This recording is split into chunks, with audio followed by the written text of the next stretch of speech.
I'm going to introduce Ms. Storey next for her opening statement. Mr. Bacon, I did not forget you. I understand that Mr. Schuler is interested to introduce you, and we want to give him the opportunity if he can make it to do that. So we'll just put you on hold for a few more minutes. Ms. Doña Storey is President and CEO of Quality Technical Services, Incorporated, located in my district in Virginia Beach. QTS is a minority and women-owned business that provides consulting and manages interior design projects. Ms. Storey has earned several awards for her contributions to the business community, including being named by the SBA in 2007 as Virginia's Women in Business Champion of the Year.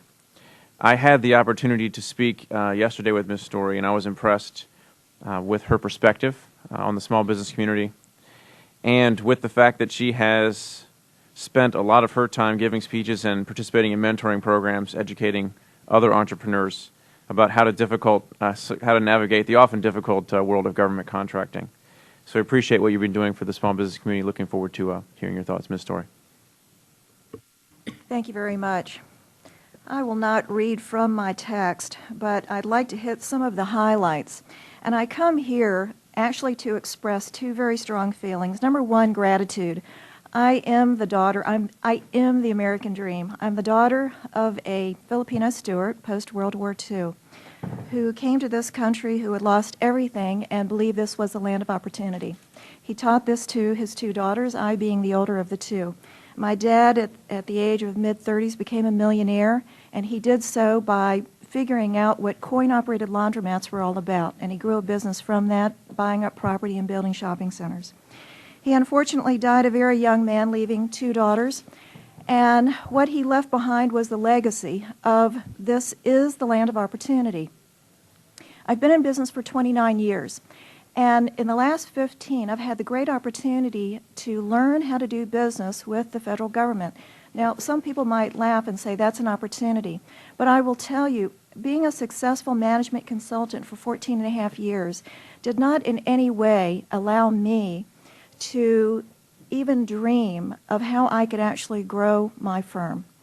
And I took all of the lessons learned from my father as an entrepreneur, and I put them in place, and I learned the federal government, all of this stuff around contracting.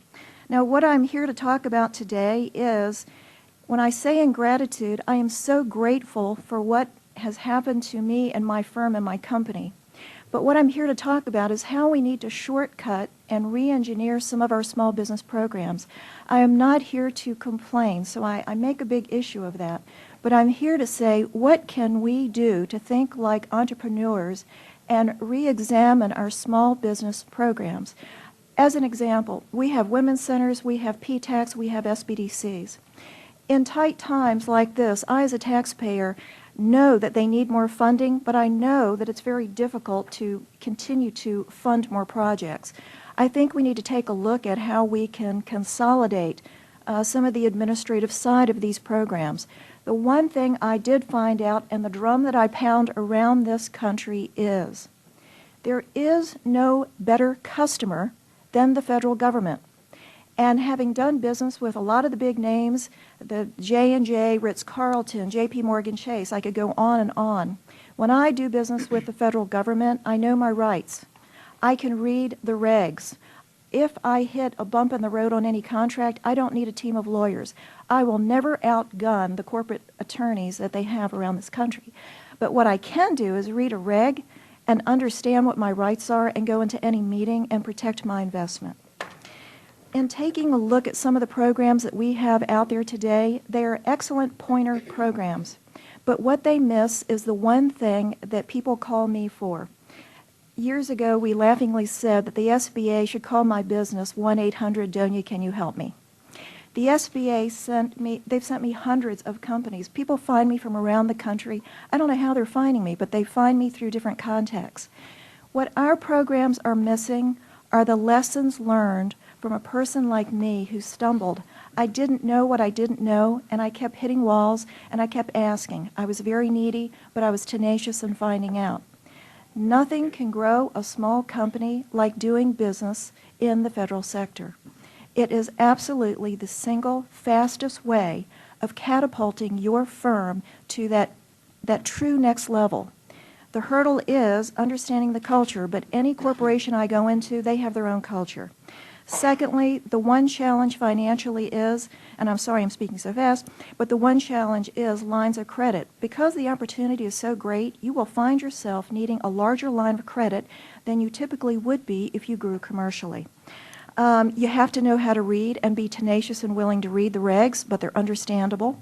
And I'm convinced that all of these things around you can't get paid, it's too difficult to get through the door. Folks, I continue to say this is a myth that is perpetrated by all the big firms that are trying to keep the small guys out. If I can learn, and I used to never say this publicly, but I came out of school working for a cosmetics industry, Estee Lauder and Revlon. Now, yeah, it's a girly industry, but it's the toughest industry I've ever worked in. Federal government is nothing compared to what cosmetics was. And so I keep saying, if I can do this, I know others can, and I'm trying to get the word out to encourage them. I thank you all, Mrs. Velasquez, certainly Congressman Nye, Mr. Graves, for allowing me this opportunity to talk and share about how we need to get the word out more efficiently and effectively to let other businesses do for themselves what this country allowed for my family.